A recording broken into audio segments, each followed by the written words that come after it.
a na-ebulukwa mmadụ enu ọmụma onye mee nke ọma ebulie ya elu si ya jide nke o ji na-aga n'iru. Biko ka anyị gbakọ kịta wee kelee n'Eze-Ana.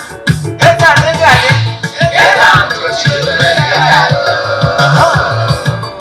Eze-Ana ugochitubelu nwoke ọma na oraifite ị ga-adị.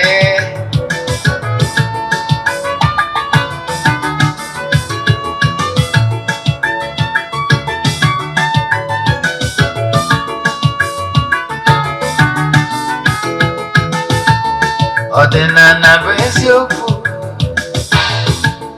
ọdịnala bụ ụzọ ndụ. Ị ma na o nwere olu na-eti mkpu na-asị ụmụ Igbo chigharịa, ụmụ Igbo chigharịa. Kwa mbọsị ọ na-eti, n'ụtụtụ n'abalị ọ nọ na nkụzi. Eze-Ana, Eze-Ana ugochitubelu onye ọma na oraifite, onye mgbasa ozi ọma ọdịnala gaba n'ihu. Eze-Ana ugochitubelu onye ọma na-eji eme ọnụ. Ọdịnala bụ ụzọ ndụ gaba n'ihu.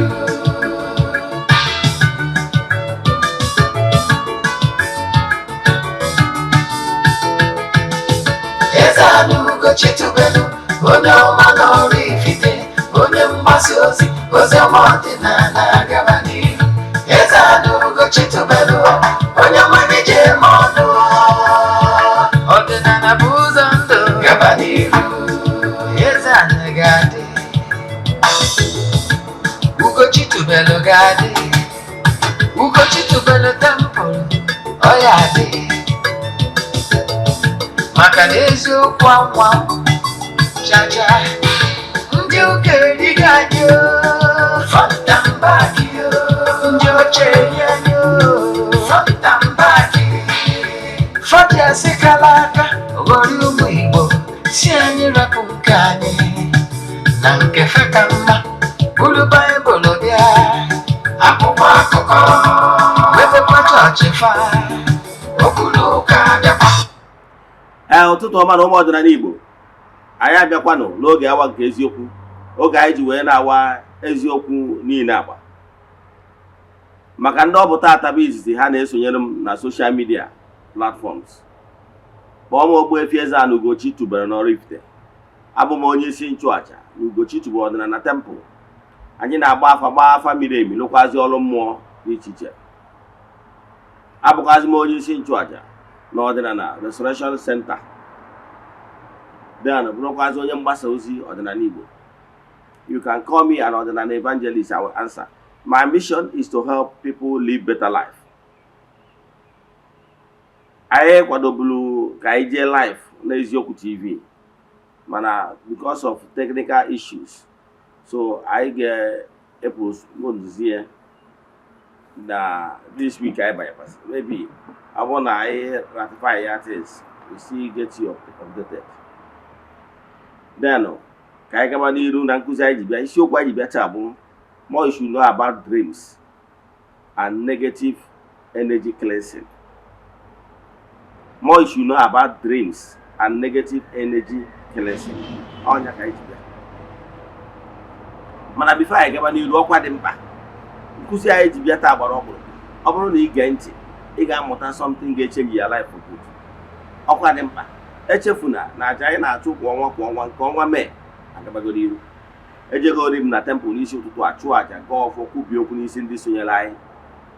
Anyị kwukwa na aja mbụ n'elu aja ịpụta ihe, aja esigoro na ya bụ n'imirikite ndị mmadụ elu.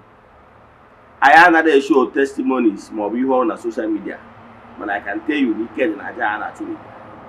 Anyị malitere ịchụ aja ihe karịrị 2 years ago, and I can tell you na onwe ndị na-esonyere anyị since anyị bidoro aja wee ruo now. In fact, 2024 nwere ndị book throughout the year. Ka ha dị sure na ha skip even 1 month. Yes. Ihe ọzọ m chọrọ ịkụwara gị bụ na ị nwere ike isonye n'ebe ọbụla ị nọ na nsọtụ ụwa dum, maka na ike Chukwu zuru mba dum. Kedu ihe anyị na-eme? Ịchọ isonye, forward ya token donation to the account number. Ịchọ atizie m na WhatsApp agwa ngị other details I need for you in order to pick you. Ihe anyị na-eme bụ na anyị na-ewere ya 3 prayer request ebe na altar, na-achụ aja, na-aga ọfọ, na-ekwubi okwu n'isi gị throughout the month. ụbọchị nchịkọta anyị ga-eje na mmiri jee mee saraka chụọ ndị mmiri aja n'afọ mmadụ dum, gbagotaje na temple chụọ aja to entities of powers n'afọ mmadụ dum, jeje n'ebe nchụaja gbuo ebu wee mee saraka n'afọ mmadụ dum. Yes, anyị esigo n'ụzọ dị etu a. Enwere lots of testimonies mana anyị anaghị esho ihe ọrụ na testimony na social media. So ọ bụrụ na ị chọrọ isonye na ya bụ aja, chaatị m na WhatsApp. Ma ọ bụrụ na ị nwere ajụjụ na nkụzi a m na-akụzi taa, chaatịkwazi m na WhatsApp. WhatsApp nọmba ị ga-eji nweta m bụ 0805 7837672. I repeat, 0805 7837672 ma ọkwa 0813 8243 871. Our number here that you know them. Then, ọ bụrụ na ị na-esonyere anyị n'eziokwu TV, like nkụzi ya na ịchọrọ ịnụ ya ọzọ ma ọ bụ isi arịa mmadụ, jee na my YouTube channel Ogbuefi Eze-Ana ugochitubelu oraifite. Ya afụkwa ihe a na YouTube na telivishọn anyị. Ije ebe ahụ ya afụ nkụzi afụkwazi over 1000 lectures, okwu ihe ọbụla ị chọrọ ịma gbasara ọdịnala Igbo anyị metụrụ ya aka. Ọ bụkwa na o nwere Nollywood movie ọbụla ịwọchị na channel anyị chọrọ ịwọchị ọzọ, jee na our YouTube channel Ugochitubelu Movie Productions ma ọ bụ Eziokwu Great Movies na YouTube ị ga-awọchị. Ọ bụrụ na Igbo movie, jee na Eziokwu TV Nollywood Movies wọchịkwazi. Ka ị na-eme nke a ka Chukwu Okike pụrụ ime ihe niile gozie gị ma gozibiga gị oke. Ya ka anyị banyezie na nkụzi anyị ji maka ịbịa n'ụbọchị taa. Ekelego m ma nwoke ma nwaanyị ndị niile sonyela anyị n'oge awa nke eziokwu. Asị m na ọmaka ya emela ụnụ, asị m na onye chụmụ ụnụ ọ ga-ada n'aha Chukwu Okike nke pụrụ ime ihe na asị ka ngọzi bụrụ nke ụnụ. Ka ị na-emetụ aka na share button, ya bụ gift ị chọrọ inye m. Gift ị ga-enye m ụwụ imetụ aka na share button ka nwanne gị ma nwanna gị so wee nụ from the horse's mouth. Yes, ka anyị gabazie n'iru na nkụzi a. Gịnị ka anyị isiokwu anyị ji bịa taa? Anyị kwuru nọọ dreams, nlọ and the negative energy ka ị nwere ike isi m ya. Mana ihe ọzọ m chọrọ ịkọwara gị bụ na anyị kọwachala gbasara nlọ, anyị gwa gị ihe ị ga-eme ka ị wee kwụsị ịlọ ajọ nlọ, gwakwazie gị ihe ị ga-eme mgbe ọbụla ị lọrọ ajọ nlọ, gwakwazie gị ihe ị ga-eme ma ọ bụrụ na ị lọọ nlọ, ọ bụrụ na nlọ a bụ nlọ dị mma and ị chọrọ ka ọ manifest ya in this gross material world, ụwa a na-afụ anya. Mana ị ga-enye m attention. What you don't know is only a mystery to you and not to all. Faith comes from hearing. Ihe ị na-anụ taa ga-agbanwere gị ọnọdụ. Echefuna na ị ga na-esonyere anyị na our online ministration anyị site n'isonyere anyị na aja anyị na-achụ ọnwa ọbụla. Yes, anyị na-akwadokwazi move to, we are proposing permanent sites. Yes, ebe anyị ya ewube ọgbakọ restoration of ọdịnala center back actually obi ọ propose site ọ ihe anyị buru ibu ime. Ebe a ka ndị mmadụ ga-enwe ike bịa ebe niile isi na ọsọ all over the world ịbịa ịnụrụ gbasara ihe niile ị kwesịrị ịma gbasara ọdịnala nke akụrụ mmiri. So nke ọzọ, ọgwa niile esonyere anyị n'Eziokwu TV, or you chọrọ partner with us ma ọ bụ na ị chọrọ to have advert with us, please you can still do that as well by chat WhatsApp number dị na screen n'Eziokwu TV. Then ka anyị gaba n'iru. Anyị chọọ ka anyị kọwara ihe bụ nlọ, chọkwa ka anyị kọwara gị etu ihe kpatara nlọ ji eme, gwakwa gị na o nwere ihe dị iche na nlọ is part of receiving information, mana enwere many parts and avenue eji receive information from the medium. Enwere ihe a na-akpọ trance, enwere nlọ, enwere direct messaging, there is intuition, perception. Enwere so many ways eji the medium forces ja communicate information to the world of gross material. Ụwa a na-afụ anya. Ghọtara ya? So nlọ is part of it. Nke nlọ ka anyị chọrọ ịkọwata. Enwere other ways eji enweta information. Ndị mmụọ ji pass the information to the world of gross material. Ọsọ ọzọ ka anyị treat other means So nlo ka chọrọ ịkọwa maka ya. Mana ọ nwere ihe nchọrọ ịkọwa ka m digress a little. Because enji like na-akụzi nkụzi akpa m na akpa na ọfọm. No, anyị mana onwe ndị na-esonyere anyị ndị ka nọ na spiritual level of kindergarten. So for that reason, anyị na-like anyị bido na nwa obere ka i wee nwee ike sonye. So ọ bụgo na level wa agbagotago to level of secondary school or mahadum, nwa obere ndidi ka anyị wee nwee ike carry everybody along. Ihe chọrọ ịkọwa na gịnị na-ekpata nlọ ji eme. Dịka nsi wee kwuo na nlọ is part of mgbe eji enweta information. Nwekwa message mmadụ na-enweta mgbe ọ dị fully awake. Nke akwụkwọ anọda nwa na anyị ga-akụzi some other day, mana taa anyị chọrọ anyị kọwa maka nlọ. Gịnị bụ nlọ? Nlọ na-abịa when you are deep asleep. Now, why dreaming is because I want to get the previous lectures. There is two components that makes human being: the spiritual you and the physical you. The spirit and the spiritual radiation and the physical radiation, they radiate. All because of that radiation. That if we bring like 50 guys, men or human beings in one room, just give them 5-10 minutes, they will start feeling heat, serious heat. You know why? Because the body radiates. The heat coming from human body. You know that? The same way, guess when the spirit radiates. So the spirit and the human radiation now are there firm or up together. Then a matter na mmadụ dị ndụ na ndị dị ndụ. Mgbe mmụọ gị nọ n'ime gị ka nọ n'ime ahụ gị.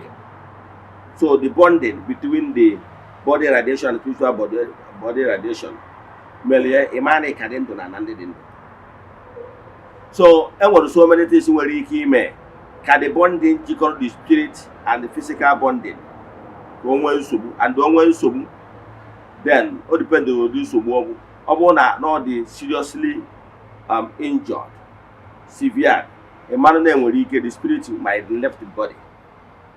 It normally happen like that by age. Only when man get aged, then the spiritual and the physical radiation ebido na fade gradually. They separate. As in onye abụọ. Eto according when body is seriously injured by accident, the body will not be able to radiate enough current in order to firm up with the spiritual you. The spirit will leave. It's no one. Man, ọ bụrụ na ị na-arahụ ụra, ihe ụra mean bụ na ị nọ n'ihe a na-akpọ sleeping mood. Abịa na kọmputa, ndị study kọmputa ga-amụ ya, a na-akpọ ya hibernating. When you hibernate, ihe ọ pụtara bụ na the system is not fully awake. The system will not be working optimally as 100%. Yes, all you hear name. So when you are asleep, your body systems are not functioning 100%. You got that? So the radiation of your body is as low key. Therefore, any kind of detachment, the physical you is not firming up with the spiritual you the way it should be, very tight if you are physically awake. So when you fell asleep, you have already detached a little bit from the spiritual you. So that time your spirit can actually move a little bit above. Your spirit can actually wander in so many worlds, and your spirit can visit so many realms and the great beyond. Because spirit can penetrate anywhere. But upon as spirit there's an anchor na the living body. The living body trap all the spirit na this world. Originally the spirit moves around. So it not awake. The radiation from your body drag the spirit to remain with you. So when you are asleep, the body will not radiate enough radiation that will firm the spirit. So the spirit have the freedom to travel to some realms. You know that? So all was the spirit that time is not like the antenna that dragging the information, bringing like the camera, videoing, like if you like these people that normally have a drone. Normally drone supposed to be is up there, bringing what is happening above human sight, then passing the information down. Okay? So what spirit does that time is spirit will travel, able to travel to far distance, bringing information on what is happening in the other realm, that the great beyond, and passing the information to you. Then the ability for you to grab the information aright depends on how preparation and how prepared you are. Abena brain mmadụ is divided into two: the frontal brain and the back brain. The back brain is the spiritual brain. The back brain bụ nke na-enweta information from the spiritual arena, then pass the information to the frontal brain. Frontal brain is the intellectual brain. The frontal brain bụ the brain ga-enwe ike nye those things the spiritual brain pass into earthly definition. So the intellectual brain will be telling you what the meaning of those pictures, because the spiritual brain will be giving you things in pictures. The intellectual brain with the frontal brain will now give it the earthly meaning. Yes. So the problem bụ ọ bụrụ na enwere serious gulf, enwere serious division between the back brain with the spiritual brain and the frontal brain. The man will go huge gulf. That is, will go gap. Game na the spiritual brain we can pass information to the intellectual brain. Can you we can what them on learn? You may have done jijiri na amatu with the simple frontal brain and the physical brain is for you to understand. I don't want to use some terms that will be very difficult for you to grasp very well. So gini ka na-ekwu maka ya. Ihe na-ekwu maka ya bụ na your spiritual brain is like the antenna, the camera you put on your pan, the satellite pan, that will be getting information, and then the decoder you have in your house will be the one that will be drawing that information, so that information will be showing to the physical, which is your television.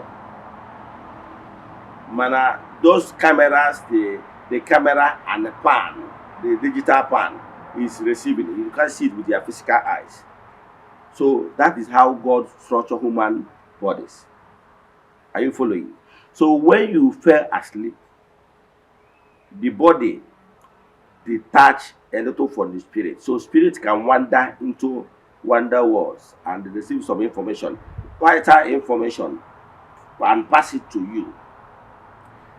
But for you to grasp it very well depends on the coordination between the back brain, which is spiritual brain, and the frontal brain, which is the intellectual brain.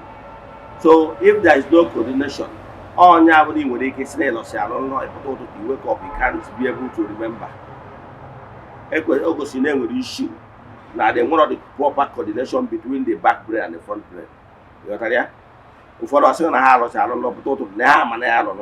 but he can't remember.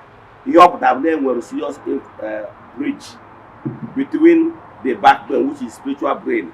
It passes the information to the frontal brain, getting earthly interpretation. You have to need to do some work. Yes. You have to name lacuna. And some vacuum. You have basalo coordination. You have basalo your spiritual you and the physical you. You know, all those spiritual activities and spiritual exercise will be able to face it. Are you following? Now, then the other church can call facility again of Bona. Mwa energy. In a whole life, whether you are asleep, the spiritual you capture all the cameras to travel all the wonder worlds and some kingdoms. Yes, and something must be done. What you need to be done is you make sure you cleanse your spiritual part. Make sure there is proper harmonization between the spiritual you and the physical you. That is why I recommend again. Man is a spiritual being. Always remain connected. Now, by always going spiritual. Because it's by going spiritual you always recharge yourself. Ka m nwere goro nkụzi ịma agụnwa bụ onye ụka ama na ụfọdụ n'ime ụnụ bịa agụ akwụkwọ ndị ụka ọbịa ego baịbụl ọkwa eziokwu ịnụrụ maka akụkọ Jizọs na ọ na-agba ọnọgide owezugo onwe ya jee kpee ekpere. Kedu ihe iche ọ na-eje eme mgbe ahụ ọ na-ewezugo onwe ya maka na nyanwa na onwe ya bụ nọ na mmadụ ka ọ bụ dị afọ ọ nidiri ikwunye onwe ya n'ọkụ, ọ nidiri ịrechaji onwe ya ka o wee nwee ike nwekwa ihe ọ ga-enwe ike ịkọntribut ịgwakwa ndị ụmụnne ndị ezitere ka ọ bịa gwa ozi ọma. Ịghọtara ya? Etu anwa ọ ya abụ no matter how strong he is spiritually, ọ ga na-enwere the time ị ga-set aside for your meditation in order to remain connected ka ịkwụnye onwe gị n'ọkụ. If not, you will be exhausted. So ọ bụrụ na ị chọrọ ịbụ a spiritual person, always pay attention to your spiritual lifestyle ka ị na-akwụnye onwe gị n'ọkụ. Despite the fact, for me, naturally, if you can go to Google and Google, I'm a Sagittarius. You can go to Google and Google the qualities and characteristics of Sagittarius. So, but we always pay attention to spiritual stuff. It's part of us. So that does not mean that every day you connect yourself. That is the only way you can be getting visions and information and knowledge. Yes. So mgbe ị na-arahụ ụra, you receive some visions. So ọ bụrụ na e nwere problem be along the line, the transmission line between the back brain and the frontal brain, the connectivity is not firm. So after sleep, you will not be able to grab anything, even the meaning, and to even remember. So up that now, you work on yourself. Something is wrong. Yes. What I'm making my head wrong now is only by consulting Alpha or doing this counseling, so you are able to know exactly where your problem is coming from. Gabufu. Keep what only boy and I in a lot of law. What do you want to do goodness living on long after? Either in a long living machete tattoo also. But in a long, he in a long, one of what's in a long, a baby do goodies of life. One of the baby of a long of a bachelor khaki. One of the baby of a long of a baby Eze. One of the baby of a long of a baby madam or we would have ego. One would have been long living in one and our body goes in Gobi.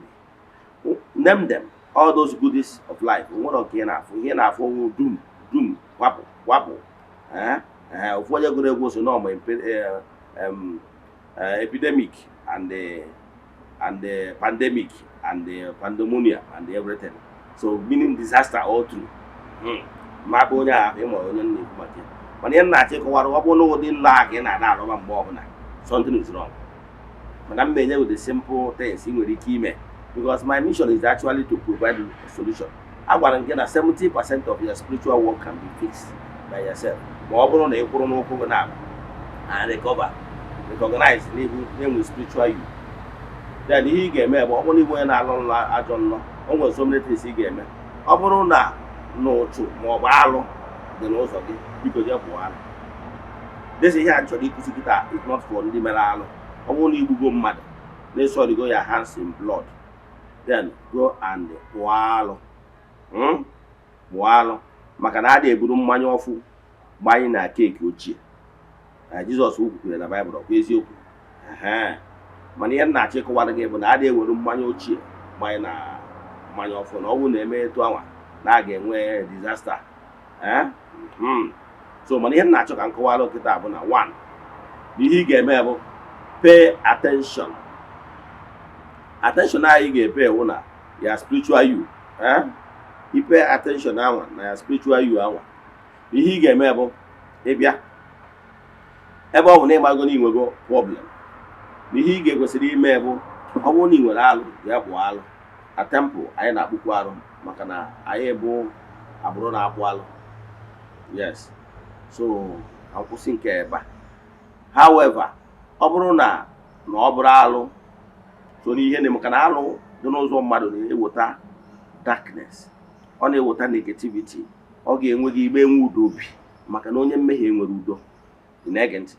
Yes. So ọ bụrụ na alụ dị n'ụzọ gị and gbara ọsọ ihe ọbụla ga-eweta alụ, mana ọ bụrụ na onwe nke imelu, go and face it, face aja. Mana ọ bụrụ na na-abụsigo alụ n'ụzọ gị, then ị na-etizi aka n'ihe ọbụla bụ alụ, those other negativities mmadụ na-enweta, maka e nwere ụzọ mmadụ si enweta ụchụ n'ọrụ ahụ. Ị na-enweta ụchụ n'ọrụ ahụ by company, the kind of friends you keep. Ị ghọtara ya? The kinds of friends you keep, ndị gị na ha na-eme interact and everything na ya associate. So onye akpatalụ na mgbe gboo, mgbe ezi dị n'ụkwụ ụkwa, nne na nna anyị ha na-akwa aka ụtụtụ. Eji akwa aka ụtụtụ wepụta ụtụtụ ije saa ahụ ma ọ kwa aka. Eji akwa aka abụrụ maka na ịgbarụgasị ihe imekọtara n'abalị. Etu a ka ọ dịkwu ijecha abata hiezi ya asị ndị be m ka onye nọ n'ụlọ kutenụ mmiri ka nkwa aka, ịkwa aka. Ị ghọtara ya?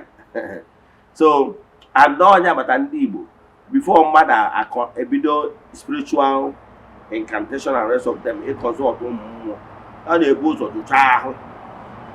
Enwere so many things eji adụcha ahụ. The commonest one ndị nwere ike ịdị easier to you iji nke eji adịgeto pepe ose ọjị were na-eme. Ị ghọtara ya? Ọbara ọzọ ịkọwara maka na-ekuzi ụmụ ihe gbasara ya, ọ bụrụ na ị mụrụ maka ya ka esi eyuzu ose ọjị jee na ma YouTube channel ọ icherukwazie mgbe anyị akụzi ọzọ. Now iwere ose ọjị a nke ahụ minor thing, emesịa ya before onye Igbo enwe ike ịnọ na-agwacha ndị ụka si n'ọkwa dị asọ, ịnọ na state of grace, communicate with the gods. Then ọ bụkwa na obere dị iche iche, name them, the Judaism ha na-eme, ndị ụmụnna anyị ndị na-eti isi na ha na-eme. Ifuga ebe ha na-akwado ikpe ekpere, ịkwado ebe ha na-aka ikpe ekpere, ha ya ewere mmiri gbanye n'ọnụ, gbụtụ ọnụ, gbụpụ onwe nke ha kwutere n'ọnụ. Ha ga-asa ihu, ha ga-asa aka, saa ụkwụ. Ịghọtara ya? Ha ga-asa important place kwesịrị ịsa, were mmiri kwụọ na ntị, onwe nke ha getara egeta. Ị na-ege ntị? Ihe niile abụ ihe a na-achọ human preparation in order to be in state of grace, ka o wee nwee ike, ka ọ ghara inwe ihe ga-abụ a hindrance. Ekpere ya ezi ya aza. Nwere ihe ịghọta? Agwa gị na spirituality niile egwu. So etu a ka esi enwe, ha si enwe preparation. Ọkwa etu ndị ọdịnala si eme preparation nke anyị, ka anyị wee tozuo etozu ịnọrọ ihu ụmụ mmụọ nwere ka ngosi. Nke a bụ ihe kwesịrị ịma. Nke ọzọ nchọsi ka nkọwalụ gị bụ ihe ọzọ ị kwesịrị ịma gbasara spirituality bụ nke a, gee ntị. Ọ bụkwa nna ihe butere ọrụ akwụ maka na ara agbapụ ya n'ọsọ. Yes, ara agbapụwu ọrụ akwụ n'otu n'ọsọ, because as long as you are living in this gross material, you always may encounter such a thing. So mana enwere ihe ị nwere ike ime from your own part ka ịdị sure na otu na ọrụ akwụ abụrụ ogbochi wee nye gị. O nwere ka esi cleanse your environment starting from your room and your body. Yes, ọ bụrụ na gị nwa na onwe personally ka m bidogoro n'etu ị ga-esi wee cleanse your room. E nwere ka esi cleanse room mmadụ akụzigo m ya before, mana ka m na-akụzikwa ọzọ. Iru oje chọọrọ m ogili sleeve. Ọ bụrụ na ị ga-enwetawa ogili sleeve, chọọ a branch of it nwere aka 5 branches. Then ijidie na stem ya nwa. Ihe ị ga-eji emewe ịbịa ikpọgha ebe gị, ihe a na-achịkọwara ụwa ọrụ mmụọ, maka na ihe mmụọ ka ị na-eme. Ihe a na-achịkọwara gị bụ ihe ya spiritualist ma ya prophet or ya whatever nwere ike ịbịa na be gị na nnukwute ego na ya na-ekele nsị be gị. Etufuoro ihe hundreds of thousands naira, mana ige ntị ya amụta ya for free. Ihe ị ga-eme bụ iluo, as long as alụ adụrọ n'ụzọ gị, ihe emewu nke you open up your doors, your window. You open oye. Ikwuo na taa bụ ụbọchị nkwọ, na taa nkwọ n'ihi na achụpụ ihe ọbụla bụ negativity, negative aura, negative vibration na room ata. Ọ na be gị taa, as case may be. Ọ bụrụ na ọwa room, the same method ka ị ga-use na even if you have multiple rooms. Open up the window, open up the door. You were ogilisi anwa. Example, as if you need a coach cobweb. Echefukwana ihe ị na-ekwu n'ọnụ ka mmụọ na-anụ. Ị na-eme line by line, as if you need just spiritual work. Ihe ọbụla bụ otu, ọnya ka ị na-ekwuchapụ na be gị ata. ị na-eme line by line asị gị na-eme na ceiling. Ị ga-eme from one end to the other, megide to the other end. Ibidozie na side ọnụ ụzọ, iwetuzie n'ọnụ ụzọ si na ọta ahịhịa ka ị na-asapụta. Ụfọdụ ya imechaa ya iwetukwa the same ogiri sleeve. Echefukwala, ọ bụrụ na ị nwere ogiri sleeve, go and buy new broom. Go and buy new broom. Gota new broom. Iwere ose ọjị jụchaa ya nke eso nwa onye ọrụ ahụ metụrụ ya aka. Tufuo ose ọjị ahụ. Use kwa broom, the same method. Imesịa nke elu, iwetu aka gị n'ala. Ị ga na-eme ya above oche or above bed. Ịghọtara ya? As if you are sweeping your house. Bido from one end till you get to the other end. Etu a ka ihe esi continue echi elu, bido n'ọnụ ụzọ. Site n'ọta ka ị na-asapụ ihe ọbụla bụ ọrụ akwụ n'otu. Ịghọtara ya? Imesịa ya. Ihe a na-agwa nwere ike ọ dị simple maka na a na-arụ ọrụ mmụọ dị ka egwuregwu ka a na-egwu. Mana I can tell you na ọ bụrụ na imesi ihe ndị a na-eme, ma ọ bụrụ nwa na-asị na ọ na-abịa ịlahụcha ụra n'ụtụtụ, ime aka saịdị aka ị na-efiru cobweb na ya rum idire. Ime ihe ndị ọ ya pụsị. Imesi ya anya ya anarọ nga ego mana pay attention ka ọ bara gị uru. Ihe m na-eme bụ nkụzie ihe mmụọ si m nkụzie. Enwere ndị ozi aji maka ha na-ada. O nwere ndị oji aji maka ha na-ada. Ihe m ji akụzi ya bụ na mụ chọrọ ka 70% of ndị ọdịnala return back to their roots, marụ na ha ga-eji aka ha na-eme some certain things. Maka na ọ bụrụ na ọ dịbịa na-emeri gị everything, you spend more. Efi na-azọcha ọka adịghị ekechi ya ọnụ. Yes. So imegide zapụcha ya, ihe ọzọ ị ga-emewu, jee chọọ ose ọjị. Na ose ọjị a na-eji iji ifere ose ọjị 44C. Iweta ya n'ọnụ gị.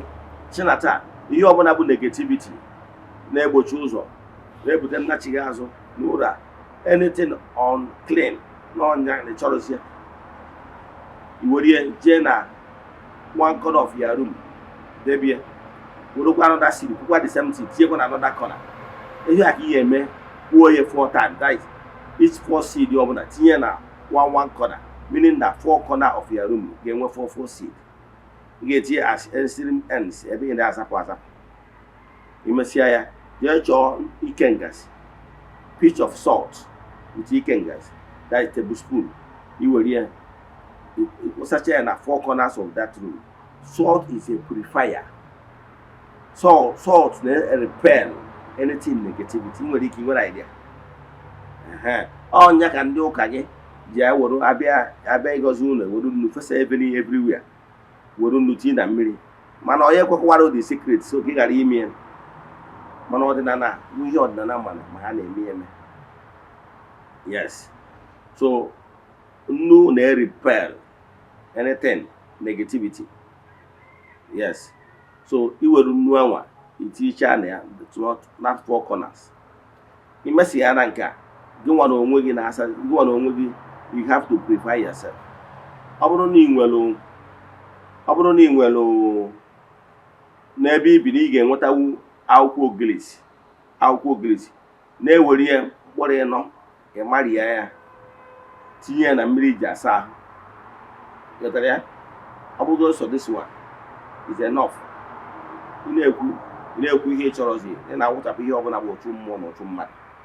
Echefuna na ihe ị na-ekwu n'ọrụ bụ ihe mmụọ na at least ihe emego these simple ones. Mana ọ bụzie na ebe ibi n'ihi na mba dị anya, n'ihi na township, na ị nwere ike inwewe access to ogiri sleeve, then ị mara na ị nwere ike ime order some of our cleansing stuff ndị anyị prepare. Yes, ndị anyị prepare already, the more enriched because enwere so many things ị nwere ike inwetawu for ya end dị n'ime ya. Mana anyị na-elekwa ya ele, anyị adịghị abụrụ for Christmas, ga-abụrụ free. Ịchọ anyị nwere ncha cleansing a na-ere ya ele, you can weability anywhere. Anyị nwekwara the water own. Yes, ị nwere ike ịdapụ ya na mmiri eji asa ahụ. Yes.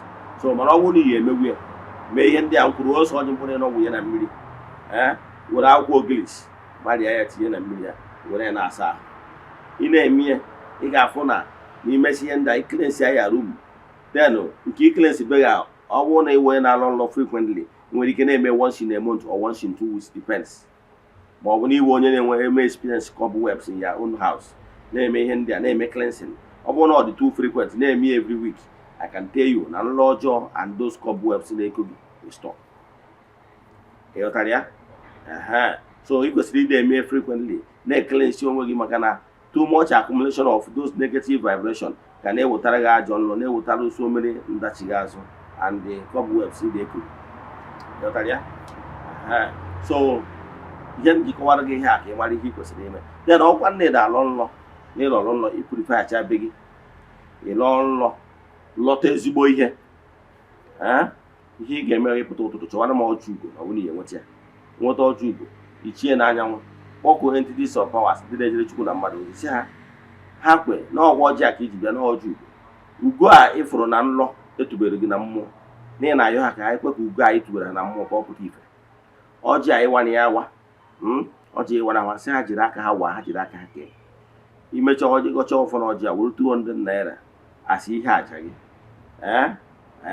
Were ngefee n'ihu ugboro ịnọ nọ ihe aja gị. Were ọjị a na that 200 naira jewe na junction, ebe ọ bụla bụ junction, ọ bụrụ iwu na ọ ga-abụ junction express. Ebe ọ bụla bụ junction mmadụ si aga, ụfọdụ na-aga eto, ụfọdụ na-aga eto, ọ junction. Ebe ọ bụla bụ junction ebe ụmụ mmụọ na-emit, ise nwe ọ na-ahụ ka moto si ka onye ọ na-emite na junction, etu a ka ọ na-adị. Si iru ebe ahụ idebe dabụ ọjị, si ajiri aka awa, jiri aka aka. Ọ bụgo na track road, no problem. Debe data ego bịa as ebe ihe aja. Imagine this simple thing, I can tell you, it will help you a lot. It has helped many, and it will help you. Then nke ọzọ dị chọrọ ikwu, ọkwa nne ịrọrọ ajọ nlọ. Yes, ọkwa nne ịrọrọ ajọ nlọ, you do the same thing. Ihe ị ga-emewo, yuzuo chọọ ọjị na ịrọrọ ajọ nlọ, ọjị ọbụla, ọjị gbara ịlọ, si na ajọ nlọ anyị lọrọ na ọma abịa na mmezu.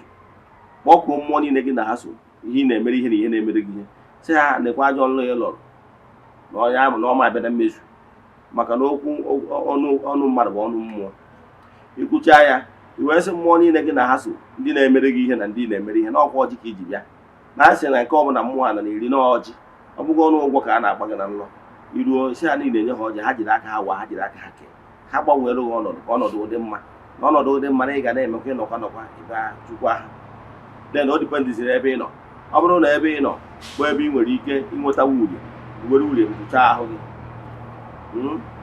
Enwere ike fere isi ugboro n'ọtụfuo. Ọ bụrụ na ị nweta wulie, ọ bụrụ na ị nwetawo akwa, ọ bụrụ na ị nwetawo akwa Igbo, beta were dụcha ahụ gị, ịpụ ọnụ ụzọ smart ya, were ego Chukwu aja. Mana ọgwụkwa na ị nwetawuru ulie, ị nwetawuru akwa, ị ka na-actually use money. I were ego a wee dụchacha ahụ gị, si ihe ọbụla bụ ụzọ gị na iji ego achụpụ aja. Nyefee n'isi ụgbọ elu, kọcha ebe junction dị, ya tọwara ego. Ọ bụrụ na ị na-eme ihe ndị ọ ga-abalị gị, ịghọtara ya.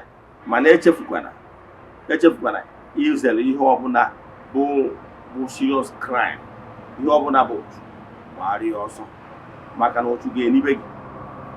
Ka nkwụsị ebe a. Ọ bụrụ na ị nwere ajụjụ na nkụzi anyị kụziri ihe gbasara nlọ and negative vibrations, negative energy, how to cleanse it, then send a message na WhatsApp. Ma ọ bụ na ịchọ ka agbaghara gị afa miri emi, send a message na WhatsApp. Distance abụrụ ịbara ya n'ọrụ mmụọ ma ọ bụ n'aja ma ọ bụ n'afọ anyị na-agba na chamber. Chaatị m na WhatsApp 08057837672.